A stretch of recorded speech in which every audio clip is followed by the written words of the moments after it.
സംസ്ഥാന സർക്കാരിന്റെ 4ാം 100 ദിന കർമ്മ പരിപാടികൾക്ക് തുടക്കം.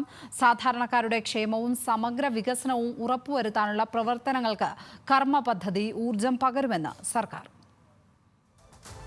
രണ്ടാം പിണറായി സർക്കാരിന്റെ 3ാം വാർഷികത്തോടനുബന്ധിച്ചാണ് 4ാം 100 ദിന കർമ്മ പരിപാടി നടപ്പിലാക്കുന്നത്. പ്രത്യേക ശ്രദ്ധ ആവശ്യമായ മേഖലകളെ ഉൾപ്പെടുത്തിയാണ് കർമ്മ പരിപാടി തയ്യാറാക്കിയിട്ടുള്ളത്. 706 പദ്ധതികൾ പൂർത്തീകരിച്ച് ഉദ്ഘാടനം ചെയ്യാനും 364 പദ്ധതികളുടെ നിർമ്മാണ ഉദ്ഘാടനമോ പ്രഖ്യാപനമോ 100 ദിന കാലയളവിൽ നടത്തും. ഉപജീവനത്തിനായുള്ള പദ്ധതികളും പശ്ചാത്തല വികസന പദ്ധതികളും പരിപാടിയുടെ ഭാഗമായി ഉൾപ്പെടുത്തിയിട്ടുണ്ട്. 761.93 കോടി ചെലവിൽ നിർമ്മിച്ച 63 റോഡുകൾ, 28.28 കോടിയുടെ 11 കെട്ടിടങ്ങൾ, 90.91 കോടി രൂപ ചെലവഴിച്ച് നിർമ്മിച്ച 9 പാലങ്ങൾ ഉൾപ്പെടെ പൂർത്തീകരണം കഴിഞ്ഞ പദ്ധതികൾ പരിപാടിയുടെ ഭാഗമായി ഉദ്ഘാടനം ചെയ്യും.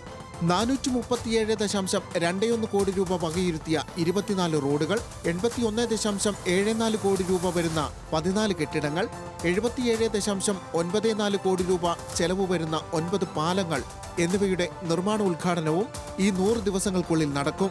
ക്യാൻസർ ചികിത്സയ്ക്കുള്ള മരുന്നുകൾ, അവയവം മാറ്റിവെക്കൽ ശസ്ത്രക്രിയയ്ക്ക് ശേഷം ഉപയോഗിക്കേണ്ട മരുന്നുകൾ മുതലായ വില കൂടിയ മരുന്നുകൾ ലാഭമൊട്ടുമില്ലാതെ സീറോ പ്രോഫിറ്റായി കാരുണ്യ കമ്മ്യൂണിറ്റി ഫാർമസി വഴി രോഗികൾക്ക് നൽകുന്ന പദ്ധതിയും ആരംഭിക്കും. ന്യൂസ് മലയാളം, തിരുവനന്തപുരം.